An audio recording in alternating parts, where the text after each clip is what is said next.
What is going on, everybody? And welcome back. It's Double M. It's been a minute. It's been a long time, but I tell you, just because it's been a long time doesn't mean we've necessarily gone anywhere. But we here, and we here for a very special occasion. I'm joined by my brother, Mees. What's going on, my guy? What's up, bro? What's up, man? 2 years ago. 2 years ago, we were in the same position, man. 2 years ago. But at that time, it was just, wow, look at us. Young pups. We made it to the finals. Isn't this such a glorious thing?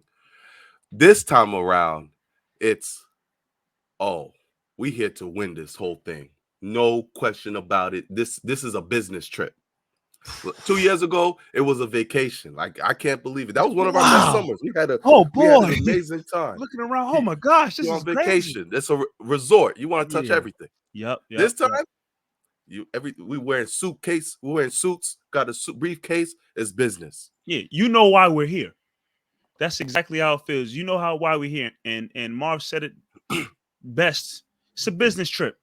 And as we record the show, we're here talking about the 2024 NBA Finals. The Celtics have returned to the big dance, and it's the NBA Finals where they will be taking on the Dallas Mavericks. And like Marv said, 2 years ago, these young gunners, these young guys who have taken Boston by storm and taken control of the Celtics team, they were shocked to be here.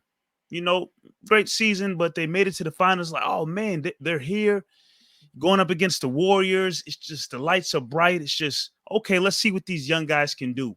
When the lights are bright, you're going against a dynasty in the Golden State Warriors. And, we're not going to harp on that series too much, or maybe we'll talk about it a little bit. But it's 2 years later. You're seasoned now. You've been cooking for a little bit. You know what it takes to get to the big dance. And here we sit in 2024. The Celtics are back in the NBA Finals, like I said, where they'll be taking on the Dallas Mavericks. And Marv, I don't know about you, man, but I feel really good. I ain't gonna hold you, man. I feel really good. I think I can speak for most people when I say I think there was a team that a lot of people were fearful of coming out of the West. And that team was a team from the Western Conference that gave you trouble throughout the regular season. And I think the Celtics took 2 losses to them, and that was the Denver Nuggets. And going through the playoffs, Celtics had an amazing season. Obviously, we know the story. Number 1 team in the league, number 1 team in the Eastern Conference, secured home court advantage throughout the whole playoffs. But there's one team you felt would give this team, the Celtics team, a problem. It was the Denver Nuggets. And here we are in the NBA Finals, and the Nuggets couldn't even make it to the Western Conference Finals themselves. So you take that team out the picture, and here we are going up against the Dallas Mavericks. Yeah, it looked like, especially during the season, it looked like it was going to be a shoo-in between these Boston Celtics and the Denver Nuggets. That looked like those are going to be the two lines, the two Titans to collide. And as the season went on, Minnesota was the surprising team to knock out the champs. Their size seemed to be a little bit too much for the Denver Nuggets. I feel good as well. Obviously, the Celtics are favored to win this series. However, while watching the end of the season, while watching the playoff, there was one team that had my attention throughout, and it was the Dallas Mavericks. I saw how they ended. I was telling you, I saw how they ended the season, and then when I looked at how their road was, I was like, oh, it's going to be Dallas versus Denver. No question about it. I had Dallas versus Denver, and I'm saying to myself, if Luka can get hot, anything can happen. Obviously, it didn't go that way. It became Dallas versus Minnesota, and even then, Mike, I still thought Minnesota was going to pull it out. Just how what they dismantled the Denver Nuggets, starting off 2-0 against them at their home court. I just thought they had the momentum, but we also forget that this is a very young team. It was their first time being at the conference finals versus a team led by two guys who are killers. two killers in Luka and Kyrie. But the thing people are sleeping on with the Dallas Mavericks is they're a very, very good team. And not only they're a good offensively team, everyone talks about the offense. Luka, Kyrie. But it's their defense that's really got my attention. How they've been able to close out on the perimeter. How they've been able to have rim protection now with Lively and Gafford on this team, able to spread people out with PJ Washington as an addition. Derrick Jones being instilled into the lineup. They kicked Hardaway to the curb. I haven't And seen then that. you add and then you add in Kleba, who's going to be a big part of this series. I know I'm jumping ahead a little bit, but Mavericks was always a team during this whole playoff run that I was trying to tell people not to sleep on because it was a very sneaky team. Luka started off slow. You could see that he was hampered, but as the playoffs kept going, he started to really figure it out. And now we've been on vacation for like 3 weeks. There hasn't been no basketball. All everyone's talking about right now is the WNBA. That's how you know there's nothing going on at the moment. I'm feeling under the weather. I think I'm under the weather because there hasn't been any Celtics on. I'm just so anxious to get things going. So Luka's got rest. You brought up Porzingis, Mike. Porzingis is back. Definitely want to get into that and what he means to the series. But I just wanted to say Dallas Mavericks is not a team the Celtics or the Celtics fans should be sleeping on. Yeah, I'll speak for those fans who probably probably sleeping slightly on Dallas, because I'll be honest, like when Marv was talking about it, I laughed a little bit because I was one of the many people who probably felt I did not see Dallas going far in these playoffs. Like, I get it, Kyrie's a killer, Luka's a killer, but I'm like, part of me just felt like they were a two-man show. Obviously, Dallas Western team. I'm not staying up late watching too many Dallas Mavericks games, but obviously just following basketball, about how much of a killer and an MVP candidate Luka Doncic is, and what Kyrie brings to the table. We're gonna definitely talk about Kyrie in the show for sure. But I felt as if, okay, they made the playoffs. They went up against the Clippers, and I said, all right, well, Clippers should be a solid team that had a decent regular season. The one thing that the Clippers had hampered them was the fact that they weren't at full strength, missing arguably their best player in Kawhi Leonard. But I still felt, okay, Clippers probably can possibly take care of the Dallas Mavericks. Nope, Dallas Mavericks went through the Clippers. Then you go up against the hottest team in the Western Conference, the hot young gunning Oklahoma City Thunder. I thought Oklahoma City would be the team to take Dallas out. I said, all right, Dallas had their fun. Luka, Kyrie doing the thing. OKC is going to be the one to get them out of there. Lo and behold, Kyrie, Luka did it again and took care of those young pups in Oklahoma City. Then you get to Minnesota. You talked about it a little bit. Minnesota seemed hot.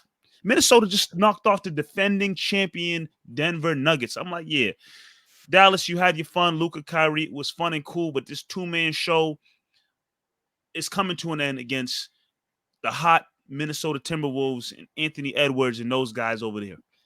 And they made Minnesota look like fools, and they handled business. So I'm definitely surprised that Dallas made it as far as they did. Again, that's no disrespect to Kyrie Irving, no disrespect to Luka, and then the supporting cast they have around it, because they figured it out.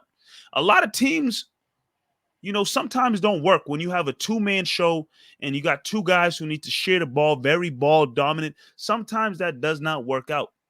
Somehow, some way, Kyrie, Luka, Jayson Kidd, the Mavericks, they figured it out to have those two guys average, I think they came out of the conference finals both averaging close to 30, I believe. Yep. And then their supporting cast, Lively, Gafford, Jones, PJ Washington, those guys have all just bought into their jobs. Yeah, they're not Kyrie Irving, they're not Luka. Just be ready when your time is called to make a play and contribute to the team. Kyrie and Luka will take on the brunt of things, but know your role, do your job, and that's what Dallas has produced, and it's brought them a lot of success. No, and so let's talk about the series. Moving into the series now, Celtics are the favorites. We just got the news today that Kristaps Porzingis will be available. I think Big we news. all We Big we news. all knew it. We all knew it, but it felt good to finally hear it. Porzingis was he was able to answer questions today at the press. Um, he was somewhat optimistic. They were asking if he had, if he feels any pain when running. He was very hesitant to answer that. They asked about if he was 100%, very hesitant to answer those questions as well. But I think everyone's just trying to be very cautious. But here's the bottom line. Porzingis changes everything in this series. Dramatically. 100%, 100% everything. Everything you can think of, he changed. It's a whole complete ball game. I went back, Mike. We wanted to record this a little earlier. I was like, I need to watch just to see how we played against them last time in March, see what the matchups were and everything like that. And we blew them out. And the reason why was Porzingis. Granted, this was when Dallas just made their midseason moves. They were still figuring things out. Their defense was nearly half as good as it is now. So I want to put that out there as well.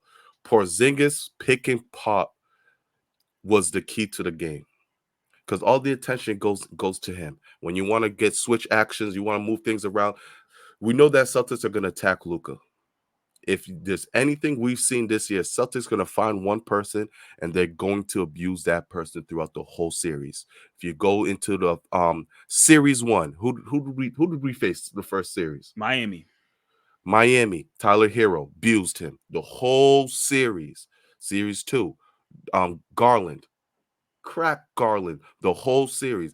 Series 3 with the Pacers, Tyrese Halliburton before he got hurt they were just putting him in action over. That's the way Missoula likes to play, is create mismatches.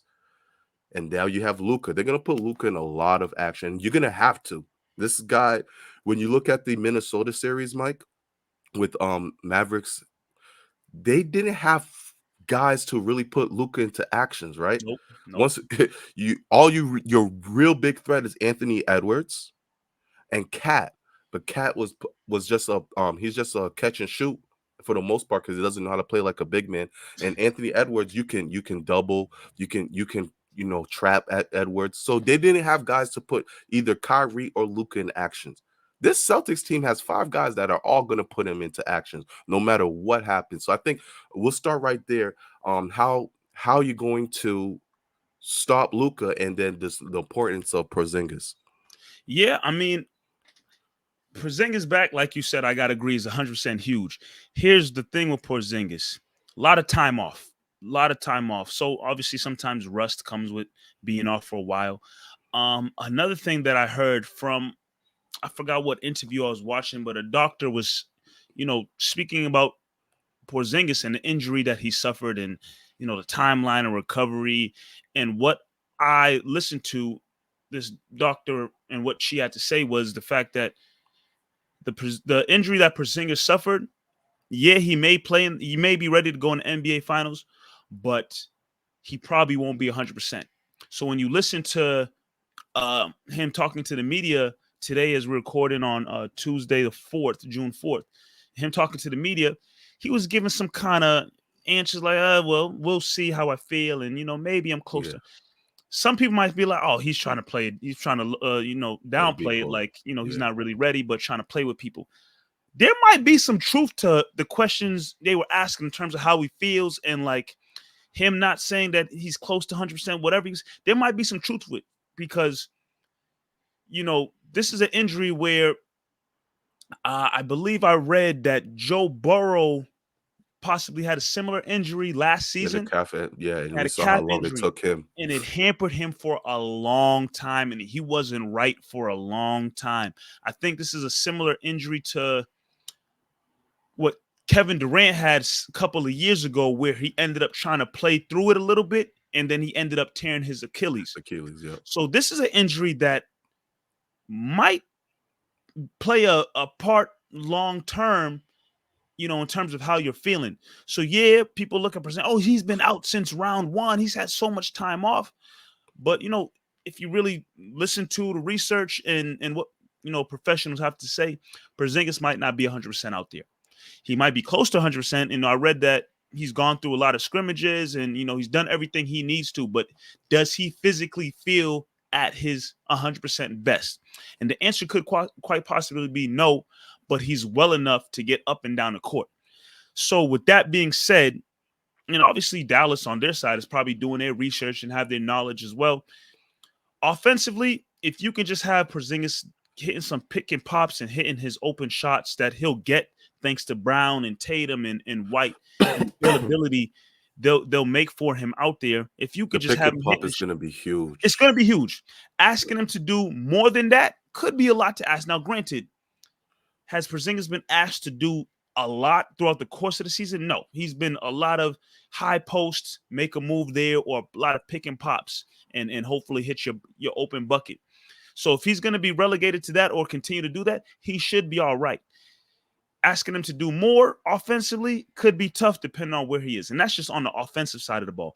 Defensively now is where I have my fear for Porzingis, because we all know, whether it be Porzingis or Al Horford, if there's one thing Dallas is going to try to do, is going to try to get that Of switch course, they're for going to get Luka that and switch. Yep. Kyrie, and they're going to try to destroy Porzingis. They're going to try to destroy Horford. If somehow they end up getting Cornet in the game, they're going to try to go to Cornet. Whatever big they can get to switch on to Kyrie and Luka, they're going to try to kill that.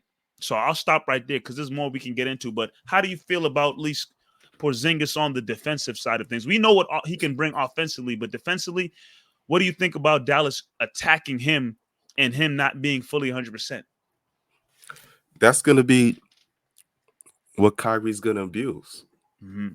We know what the switches are going to be.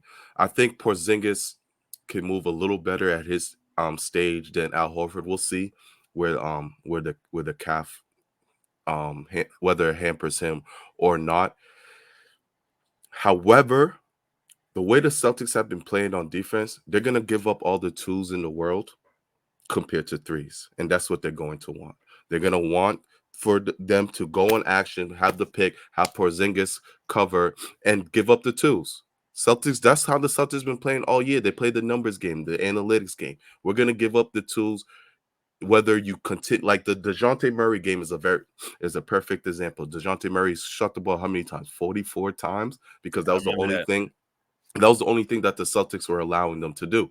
And DeJounte won. You play that in a 7-game series, most likely not. That's not going to happen. You know what I'm saying? You play the numbers game. Hey, DeJounte, you're going to shoot 44 times mid-range. Go ahead. We'll allow it. You guys got us in that one game. We don't think that's going to be able to be your thing for throughout a 7-game series. And Porzingis, just his height alone makes a complete difference. And we've seen that throughout the regular season. His 7'3" stature, hamper shots, makes people second guess whether they want to go in. I think he's going to be best when it comes to the Gaffords and Lively's. I don't know how much they're going to be able to play. Gafford, for example, I don't know how much he's going to be able to play in this series, right? Because one, Porzingis is going to take him outside of the paint. Very true. And then when you go inside the paint, Porzingis is going to be able to hold his own against Gafford. So I could really see the point when Gafford just gets played out of this series, because what's going to be his serve? He won't be able to guard Porzingis out there. So I went back and I even looked at how, because you mentioned they played OKC. Yep. So I'm like, let me see how they played Chet. Let me go back and see how they played Chet. Chet's is not as good of a shooter as KP at this point of his career. So Chet had a lot of open looks. He just didn't make them. This stage of the career, KP is a way better shooter than Chet. So I'm really interested to see the differences in that, because Mavericks, in a sense, played Chet pretty well, but that's due to the fact that he's not as good as a shooter. So KP's going to have his looks. Defensively, as you said, he will get abused. Yep. But that's what the Celtics are kind of going to want. They're going to take those. They're going to take those over Luka and Kyrie being hot from the three. Yeah, I would love for the Celtics to do whatever they can to kind of run Kyrie and Luka off the 3-point line. And in terms of like when they get those mismatches, I feel confident enough where if it's Porzingis, if it's Horford, allow to drive in a sense, allow to drive because I'd much rather them try to drive and then be contested at the basket. We know with the help defense coming in, and then you gotta have Kyrie depend on, or Luka have either Kyrie or Luka depend on kicking it out to PJ Washington for a three And or Derrick Jones for a three. I was going to ask you that. Sorry to cut you off. Do you call PJ Washington and Derrick Jones bluff? Do you I, trust that shit in the finals? Like, I'm going to call your bluff. We're going to double when Luka and Kyrie drive, force you to kick out of PJ Washington, and prove to me that in the finals that this isn't a mirage because they aren't like that until it got to the playoffs. yeah. It could go two ways. It's a 7-game series. Obviously, you don't want to play around too much, but you have 4 quarters to kind of play with. Either one or two things. You force Derrick Jones and PJ Washington to prove how great of shooters they are. Let them get a chance to see how many corner threes they can hit because they're gonna get the open looks. If Kyrie and Luka drive and you collapse onto them so they're not getting to the bucket and bring the help, force PJ Washington and Derrick Jones to become lights out corner snipers. Or you let Kyrie and Luka get their 60, combined for their 60, maybe 70 points, and you make sure that Gafford and Jones and Washington don't do a damn thing. I'm curious to see which one the Celtics maybe try to do because literally that's what it boils down to. You can let Kyrie and Luka get their 30 apiece.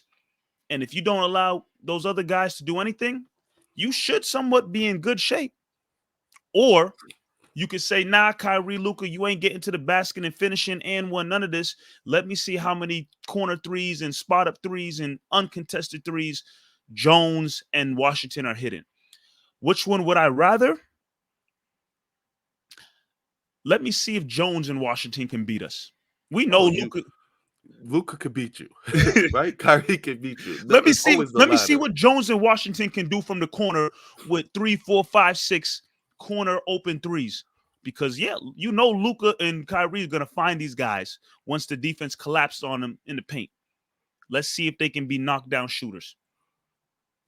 Yeah, I mean the most underrated game. I don't know. I wouldn't say it's underrated. Luka's so special. Luka's vision is impeccable. He knows what he's doing with the basketball. He knows he's seen every type of defense. He can beat every type of defense. So that's the reason, a big reason why all these players have the confidence. But although they've been running through the West, they haven't faced a defense like the Boston Celtics. Very true. You got guys, so they're gonna put guys in picks and screens and such to get the matchup. One thing that I love about Drew's game is he's so good at slipping through the screens. He's so good at that. And if he's the direct matchup for Luka, I'm really interested to see how that goes because we saw Luka get slowed down. And when I say slow down, he still gets his numbers.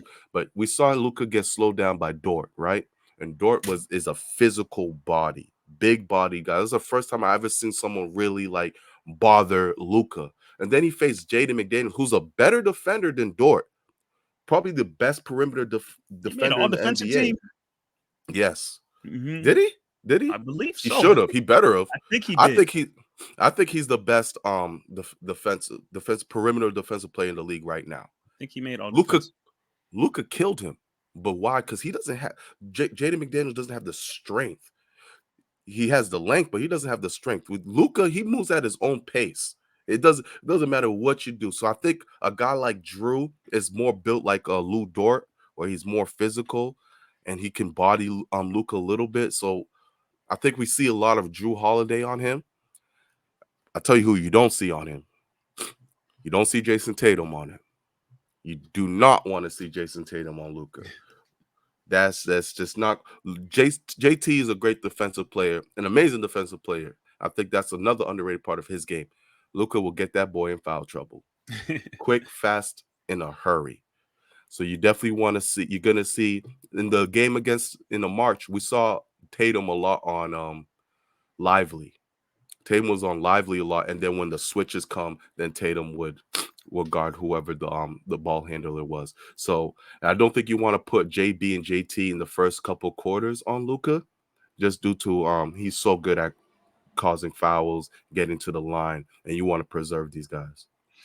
Yeah, the beautiful thing about the Celtics, and agreeing what you're saying, I don't believe Dallas is running to a team like Celtics that you're not gonna have too many mismatches where Dallas is like, okay, yeah, we got this matchup here. Like, obviously, yeah, if you get KP or Horford on you, like, you're gonna feel good. But other than that, them other four guys on the court is gonna cause a headache. Them other four guys on the court are definitely gonna cause a headache for sure.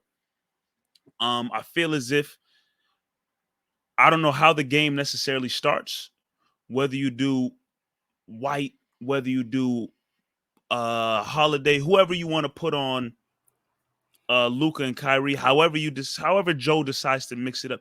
In my opinion, it don't matter. I get what you're saying about not trying to have JB or JT on, Luka to preserve fouls and whatnot. But at the end of the day, throughout the course of the game, those guys, because of their length, their athleticism, and a little bit of their physicality, especially coming from guys like Jaylen Brown and Holiday, the physicality is going to be a lot. And also on the offensive side of things, you're gonna have to make Luka work. You're gonna have to make Luka work. Have to You're make gonna him have work. to attack.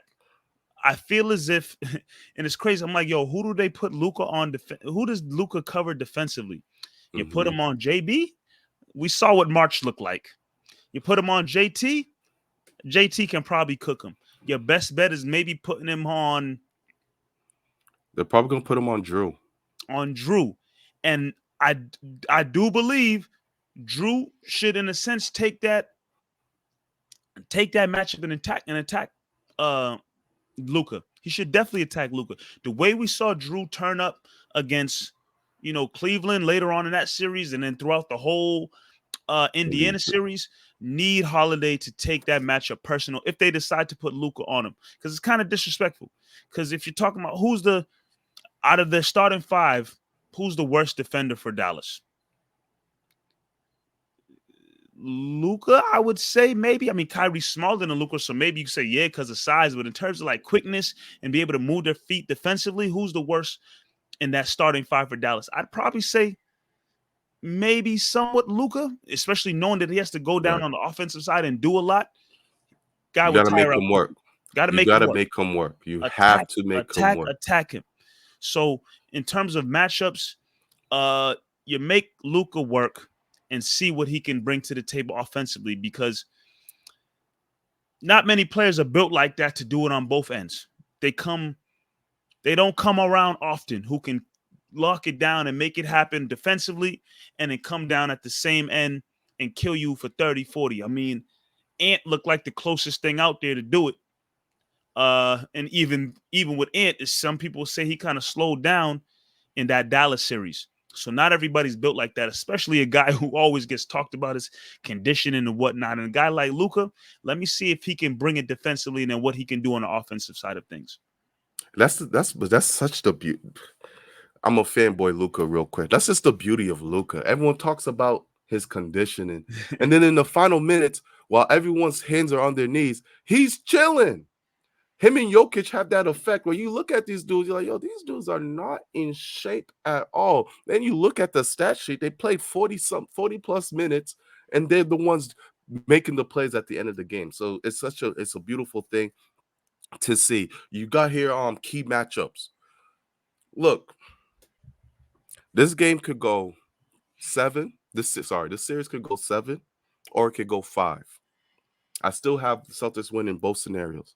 But the one way it can go 5, it's so easy. It's so simple. It comes down to Jayson Tatum. He's been a horrible jump shooter throughout this playoffs. It's just been bad. Trash percentage. The jump shooting has been horrid. He's playing a great playoff series, but the jump shooting has been horrid. I don't have the numbers up right now. I can go get them in a second. It's just been bad. It's been bad jump shooting numbers. If his jump shot can fall, Mike, what the hell are we talking about here? It's over. There's no point to even have this show. If his jump shot, no, I'm so serious. If Jayson Tatum's jump shot gets to at least 40%, that's how bad it's been. I think it's at 27. That's pretty If his bad. jump shooting gets to at least 40%, what are we talking about, guys? What are we talking about? Start revving up the duck boats. It's over. That's how much of a mismatch the Celtics are currently with this team. But they need JT to make his jump shots. It hasn't been in round 1, round 2, or round 3. We haven't seen it yet. Yeah. And people will get fooled because there's been a couple games where he's finished with like 32 and 10. Oh, he's been playing great. He's been finding other ways. He's been getting buckets, but like you say, if the percentages, and I don't have the numbers either, but I'm thinking about, just what I've heard and watched, he's shooting way below his career percentages from 2-point range, 3-point range. It's been pretty bad. I mean, he's been able to obviously hit from free throws, and I mean, obviously he takes a lot of shots. You take a lot of shots, you're gonna eventually score points. But percentage wise and efficiency, it hasn't been there for him. And you look at the team as a whole. We already know what JB is bringing to the table. He secured the Eastern Conference Finals MVP. Jrue Holiday's taking his game to another level, especially in the absence of Porzingis. Derek White has just continued to be consistent. Horford has stepped up when need be. Horford has stepped up. But if there's one guy who you're expecting to continue to put their stamp on every single game, it should be Jayson Tatum. And unfortunately, the numbers percentage-wise in terms of what he's averaged in terms of points and rebounds and what it looks good. But obviously for Celtics fans, casual fans will be like, "Oh, JT's having a great playoffs. Yeah. He was averaging a double-double. Why are you upset? How could you be upset at a man averaging a double-double?" Some people argue that, "Oh man, he should have won the Eastern Conference Finals MVP." But like, if you really watch game in, game out, from first quarter to fourth quarter, as real Celtics fans will see, like, JT playing, but we know what JT is capable of doing. Yep. He's playing. He's out there. He ain't missing a game. He's playing 30, 40 plus minutes. He out there playing, but he's not doing what JT is capable of doing. If JT can tap into what he's capable of doing, especially on the efficiency side of things, like you saying, I don't think Dallas really stands a chance. I don't. Like, there's too many matchups that Dallas have to account for, especially way too many. Especially getting Porzingis back. And if he's even at 85, 90%, it's too many matchups they have to account for. If JT and JB are doing what they're supposed to do and they're capable of doing, that's already problems. But now you got to talk about Derek White, Holiday, Porzingis, Horford off the bench. And God forbid, Sam Hauser finds his shot again. Oh my goodness. There's a reason why this team won 60 plus games. There's a reason why they secured home court advantage. There's a reason why round 1 went 5, round 2 went 5, and round 3, the conference finals went 4. There's a reason why the Celtics were able to do that. And, just to quickly add, I know we're all hyped about Porzingis coming back, and we're all saying, "Oh, Porzingis is back." Like, what are we talking about here? But just by chance, knock on wood a little bit, if Porzingis can't go and the calf is not where we're supposed to be, how much? I mean, I can answer, but I want to hear what you have to say. How much does your confidence in the series change if Porzingis comes out there game 1 and it's like, okay, he's still not right, he got to sit out? Where does your predictions or confidence then go in this series if Porzingis isn't able to be out there? Oh, it dwindles significantly. Significantly. Yeah, no. I think Porzingis is that huge for this series. Dallas, I know I keep saying it. Dallas is a very good defensive team.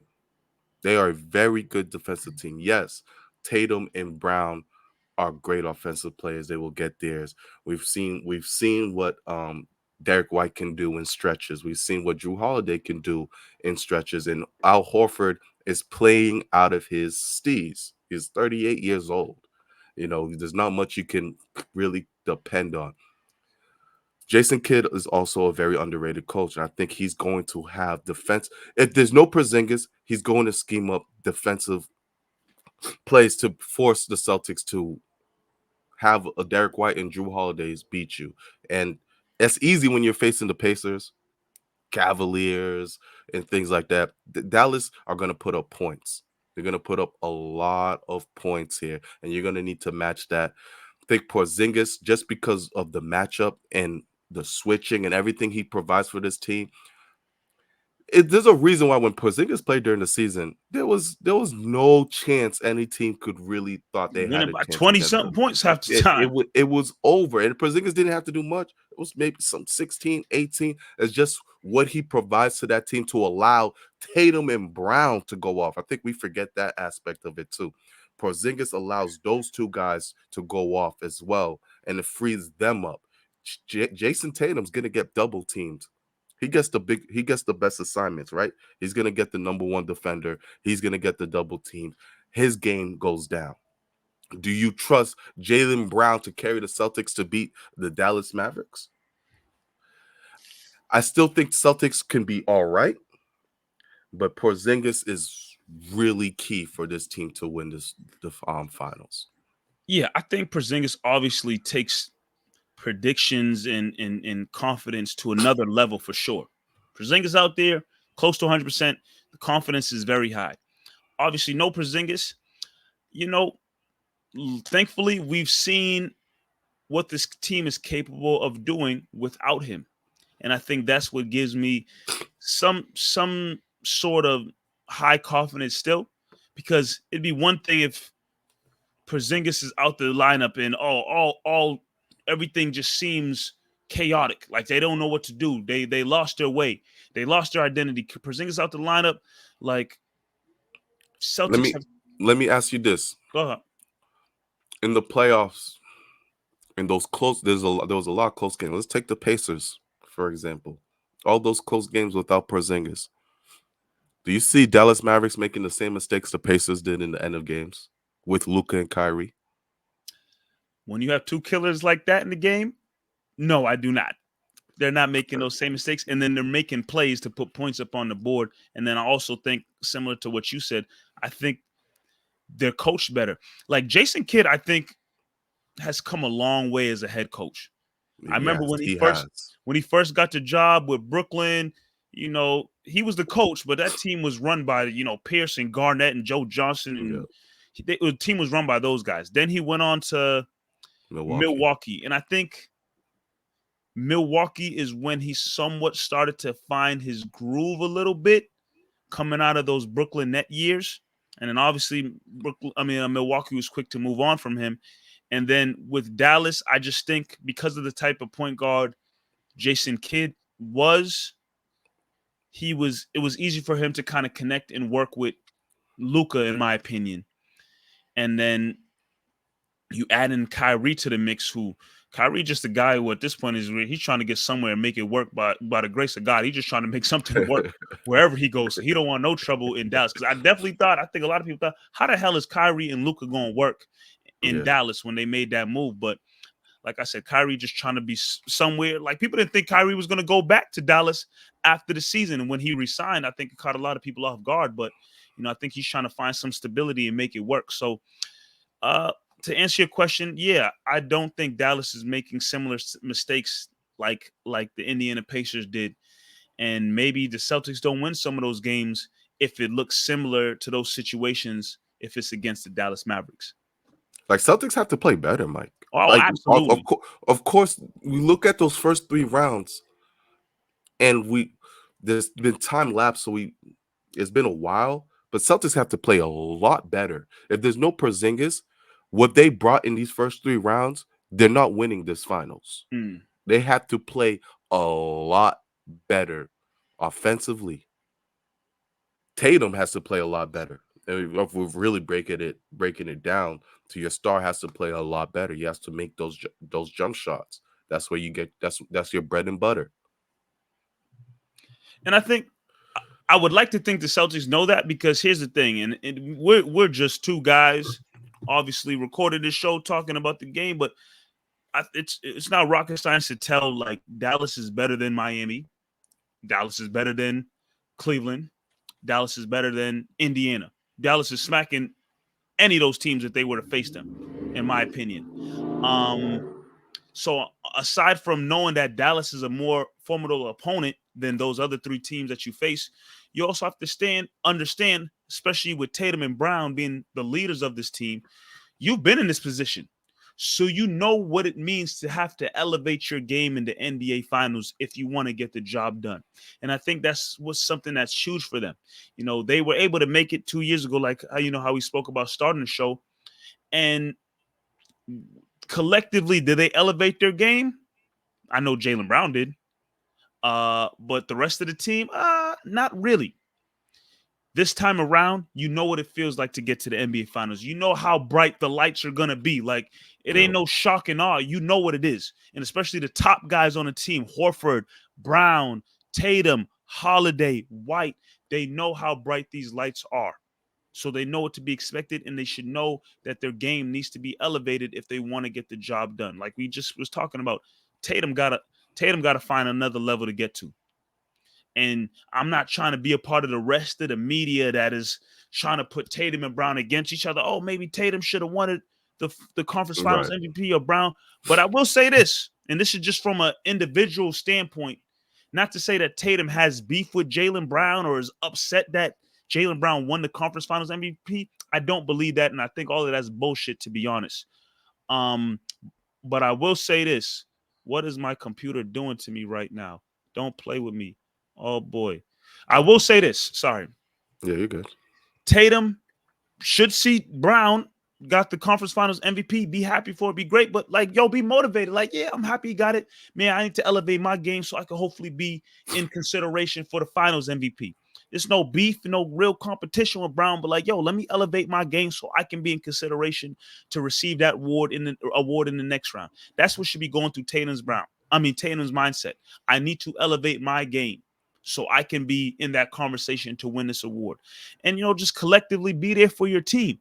A lot of things, especially on social media, the Celtics, and I think the NBA social media or IG as well, they've been dropping a couple things. Something that I think I posted just talking about Tatum and Brown's journey together. Their journey. Oh, man, it's been 7 years they've been together. What a journey, what it's been like. Yo, if there's ever a time for these two dudes to lock in and get the job done, it needs to be now. It's right here in front of you. I don't even want to think what the next year or 2 years or the possible contract. I don't even want to think about what any of the. You have this right in front of you, and this might be one of the best matchups you can ask for. Like, no disrespect to Dallas and Luka and Kyrie and Jayson Kidd, but like, you are fully healthy. Like we've been saying all year, every series, every matchup throughout the season, fully healthy, which you will become game one with Porzingis out there. You are the better team. You're the better team. Absolutely. Looking at the time, Mike, I know this is a topic you want to get into, bro. So let's get right into it. I don't even like about the X's and O's and everything already. Yeah. I don't even like the tagline here. I don't even think the tagline makes sense. But let's get to Come on, Marv. It don't even make sense to me. So let me just go because I know you're going to go off. So let me just go ahead. Let me just go because I make sure I fill up my cup of some. I don't like the tagline. For those who are listening, it says Boston's revenge against Kyrie. I didn't write that. That was Mike. Revenge for what? Look, guys. When I say guys, I mean Mike and the Celtics fans who are holding on to this 2018 saga. That's what we'll call it, a saga. Yes, it was dirty. Yes, it was bad. Yes, the man lied. Yes, he left. Okay, then he went to Brooklyn, right? They beat you. Damn near swept us. And then Tatum got us one, though. Tatum got us one. You always Tatum got us one. Superstar will get you one. You dropped 50 or something that game. He dropped 50, but he had to get you. You had to. JB was hurt with the wrist injury, I believe, and then he stepped on Lucky. Oh, that was bad luck. That was a bad look. And know what you did preceding that? So that's 5 games, right? That's 5 games of Kyrie because that was a 5-game series. You played him 4 times. So that's 9 games that you played him. The preceding after that, you swept them. Next year, you swept them. Bye. Boom. Swept their ass. The following season, you beat them again throughout the whole series. They never had a chance. So you beat, in that time, you beat Kyrie 8 times. You swept him. And then during the season, you beat him 4 times. Then he goes to Dallas. And he hasn't beat you since he's gone to Dallas. You beat him 2 times. That's 10 times. The record is 10-0. And since then, since throughout this timeline, Kyrie's like, yeah, bro, yeah, I get it. Sure, he had the middle finger and stuff like that against the Boston Celtics fans. And we know, listen, Mike and I are both from Boston. We are not naive. We know what type of mess they were saying to Kyrie, and it wasn't friendly. And we know some of it probably went out of bounds. We understand that. We're from Boston, and we'll never sugarcoat what type of people live here. And we do not condone any of that at all.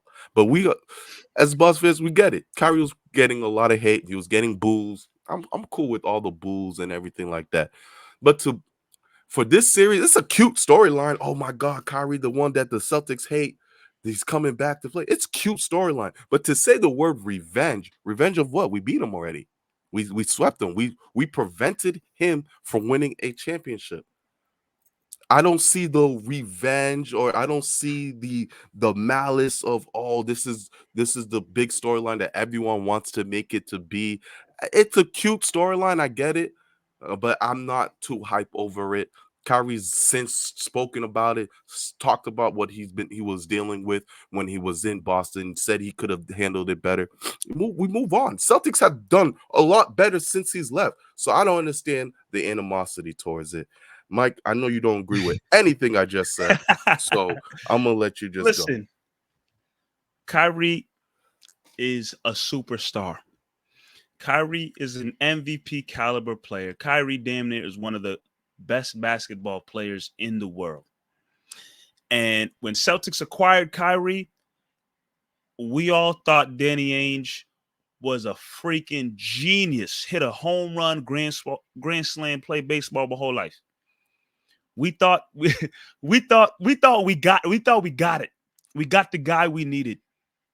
We thought a few championships might come our way in Boston, to be honest, because you put Kyrie, Gordon Hayward, you had Horford, who's still somewhat in his prime.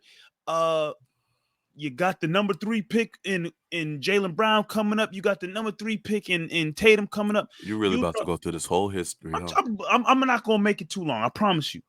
But I really believe and know for a fact that when we got Kyrie, we thought we were set for a while and thought Kyrie was going to bring major success to this team for a long period of time, especially with him using his own words to say he want to be here long term. He want his jersey in the rafters, all of that. So here's what I'm saying. He let us down. And I know he's come out and said I was dealing with this, down the third. And I get that. I'm not going to disrespect any of the personal stuff. But like basketball side of things, he let us down, especially in that Milwaukee series where he played like shit. And in my opinion, purposely, because he just didn't care about being in Boston anymore. He let the team down. And I know Tatum and all these guys will come on and say, well, it was a team thing and team chemistry, and we all played a part in the demise of the team. Kyrie was the leader. And he had a chance to be a leader of a young team, and the going got too tough for him, especially with his outside stuff, and he let the team down and played like shit purposely just to hurry things up so he can get out of here. So I get it. You talk about Celtics are 10-0 against Kyrie. Cool. They beaten Kyrie in a lot of different matchups. But then on top of the fact that he's already left and he lied and did all of that, you come back and there's the middle fingers and the flipping off the fans and telling fans to suck you, saying all this to fans. And then he want to go into the middle of the court and stomp on Lucky. So forgive me for feeling some type of way towards the guy who lied to the whole Celtics nation. And then you return in a different uniform and you want to flip off the fans and you want to stomp on Lucky and do this, that, and the third. So I get it. We've beaten you a lot of different matchups. This is the grandest stage of them all. This is the WrestleMania of the NBA. We want to remind Kyrie what he left here because you want to go seek greener pastures with KD in Brooklyn and whatever the case may be. You left the Celtics nation. This is the grandest stage of them all. Celtics gonna get their revenge, and especially with Tatum and Brown, who you call your young guns and this and that, they don't need you. Thanks for your help and your knowledge and wisdom, but they don't need you anymore. They've taken things on their own shoulders, and now they're gonna go secure a championship at your expense. So that's why I feel as if Boston and Tatum and Brown, they won't say it. I feel like Brown got some beef with Kyrie, but that's a story for a different day. Now, They Brown won't. love that dude. I don't know. I don't know. But this is a time for Tatum and Brown to show Kyrie, like, appreciate what you did. You left us, but now we took care of things. We took control of things here in Boston, and now we're going to get a championship on your neck. So, yeah, I hope. I just don't think it's a big storyline, to be honest. I really Ah, don't. to you, yeah, but you can see the media's they gonna ask Kyrie about that Of today, course. tomorrow, the next day, especially the 2 games in Boston. It's gonna be the topic. And you knew once both teams were locked into the NBA Finals, the conversation of Kyrie leaving Boston and his time in Boston was going to get brought up numerous times. And you're right, maybe it's not a big storyline because it's going on 5-6 years ago, whatever the case may be now. But he left in very ugly fashion, and then the few times he's returned to Boston over the years, he didn't do a great job to make things seem any prettier, and that's his fault. So. Now Celtics got a chance to make a statement at his expense, and that's where I'll leave it at. Listen, man, God forbid.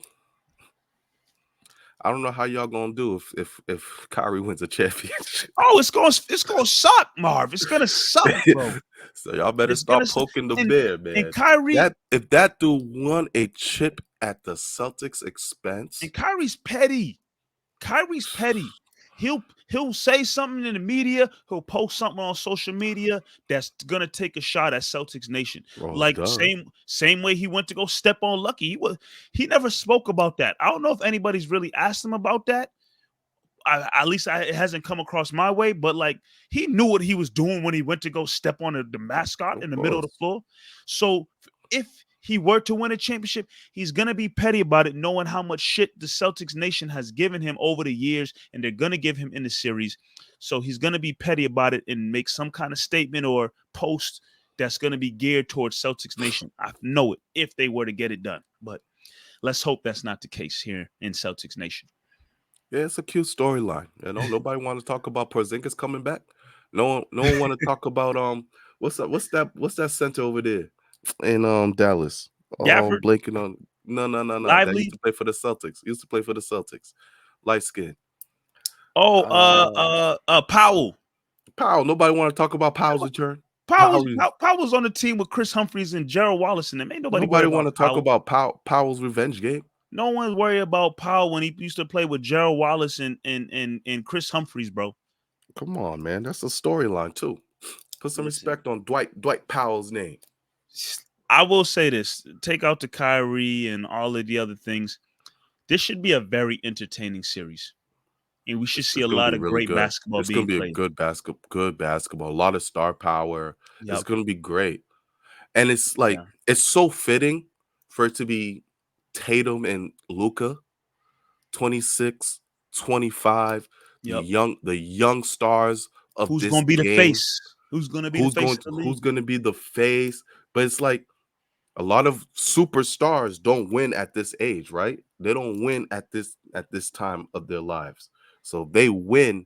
It's going to be a really big deal here. Like, wow, this is Luka. If Luka wins a championship at 25 years old, it's scary season for the league, bro. We might be looking at another run. This guy might run off with 4 or 5 of them things. You know what I'm saying? Like, that's how special he is at 25. Tatum, that team is built for the long run. Yep. He gets 26 years old. He gets a ring. We're looking at things really differently. Maybe he can run off with 2 or 3 or 4 of them. So it's going to catapult either one of their careers tremendously on top of everything that they've already accomplished.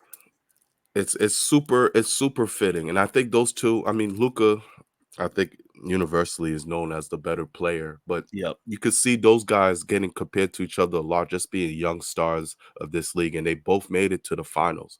I think that's really, really cool. Usually it's like two veteran teams or one veteran team and a young team. This is two young gunners here going for it. And that's rare. That's rare to see in the NBA. It's beautiful. Yeah, you don't have one of these returning old heads who are back in the finals trying to get another one. Somebody's going to be crowned a new king after these finals. Somebody's going to be crowned a new king. So it's going to be very interesting to see. But yeah, Marv, I'm excited, man. Thursday can't come soon enough. Ah, man, it's been too long, It's bro. been too long It's been since some too basketball. long. Been watching 30 for 30 documentaries. I've been like, I don't know. I've been trying to figure out something to watch, bro. And then Boston media is so toxic, so I don't even listen to anything Yeah. they got to say. I just been trying to bide my time watching movies I need to catch up on. Bad Boys is coming out, so I'm Oh, I trying to gotta see that. I'm trying to rewatch all the old Bad Boys. Yeah. Figuring it out, man. Well, it's right around the corner. Well, we'll finally get some great basketball again with the NBA Finals. So I can't wait to tune in for sure. But yeah, Marv, it's good to be back in front of the mic and talk some Yes, sir. basketball, talk some sports. Um, Everybody, get ready. It's going to be a good NBA Finals. We'll be tuned in. I know y'all will be tuned in as well.